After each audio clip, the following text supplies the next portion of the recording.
Greetings to you in the name of the Lord Jesus Christ. Truth plus love equals life. Today I'm going to talk to you about diamonds. Now we've told you I have the baseball diamond paradigm, right? It's awesome. I'll tell you a quick little story. When I was in college, I didn't know I had Lyme disease. I was literally ready to kill myself. I had no idea, like, why am I so tired and depressed and sleep apnea, and it was crazy. I was playing college football, wasn't taking the steroids. Yes, I forgive you. It's not a big deal now. I was just totally miserable. I remember calling my mom up, praying, saying, I need a sign or something. I need to know that God's even paying attention. I had no idea that I even had Lyme disease. So long story short, one day, football practice, we're running gassers. I believe this is when they used to have, they still had AstroTurf, and I looked down at the ground. That sure is a shiny little sparkly there.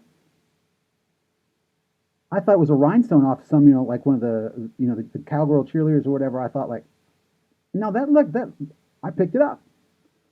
In the middle of Coach McAfee giving some kind of speech or something, I looked down and went, we were running gassers. I was like, I put it in my mouth. I was like, I think that's a diamond.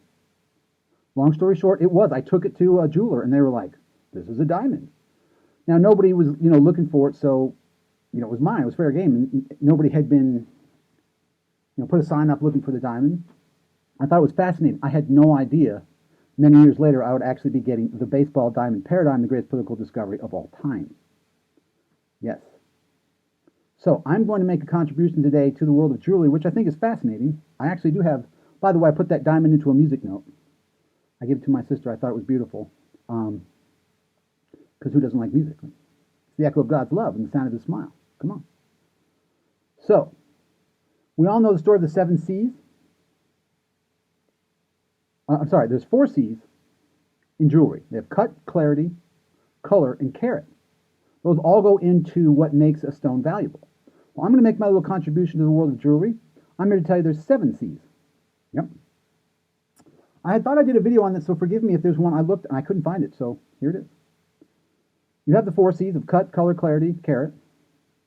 You also have to add the cost, and that means the political cost, the spiritual cost, the financial cost.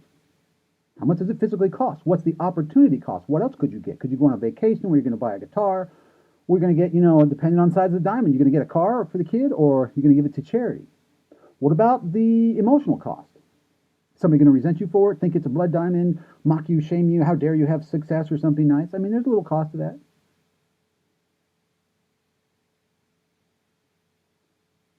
That's important anytime you're making a big decision in jewelry. What does it cost? Not to mention, what did it cost for everyone to bring it to you? If you're paying retail, that's a certain cost. If you got it wholesale, what's the cost? Is there a legal snafu? Is that a cost because you try to get a better deal? That's important. What's also important is the countenance. And the Bible calls that countenance. It says, Cain, why is our countenance fallen? Well, he murdered Abel, okay? You do have an energy field. This is not a New Age thing. Every stone has a different energy to it. I don't care who you are. You could pick up 2 of them if it's a natural stone, and probably even if it was synthetic. If you had a natural stone, you could feel an energy to these stones. It's not the same. Anybody who's picked up crystals, and there are people who will turn that into something really wicked or evil, but you can pick up a crystal and enjoy it as a Christian. It's fine. Pray over it, put it in the sun, whatever. Just, don't worship it. You can enjoy it. God has energy, okay? He has a countenance. His face shone like the sun. What is its countenance? Its energy, its vibe, it's je ne sais quoi. What makes it just feel this is cool? And there is an energy to it. Now, the last one is the creation. How did the diamond get there? Every diamond's got to come from somewhere. Either it fell out of a meteorite or it rose up out of the ground. Maybe somebody did get slaved, and that's horrible. Although it's not the diamond's fault. Maybe somebody ethically worked for it. Some kid in Botswana or the Argyle mine in Australia. Or the bottom of some volcano somewhere, or it's in Arkansas where they have that one mine where you can actually finders keepers. What's the story, the creation, the catalog, okay? How did it get here? What's the history of the diamond? The creation of the diamond. Presumably by the time you get it, no, not always, it's been cut. It's one of the other 7 C's. So you have the cut, color, clarity, and carat.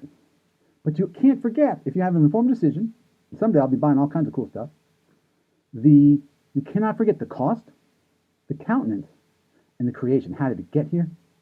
What do you have to give up to get it? What kind of vibe does it put off? You have the political diamond paradigm. We're hitting nothing but grand slams from the pitcher's mound. I am America, the individual. Don't know everything, that's silly. But I have the greatest political discovery of all time, and it is a baseball diamond paradigm. And RT, that's short for Roger, that is right there in the middle. See my other video, home plate is anarchy. First base is fascism. Third base is communism. Second base is anti-socialism. The Republicans are the second baseman. The Democrats are the shortstop. Wrap a TV around that. Hi, crazy people. Join me on the pitcher's mound with individualism. Freedom, liberty is its own thing. That's the real treasure. I enjoyed sailing the seven seas with you on the diamond paradigm for the next 1,000 years. It's going to rock. Take care.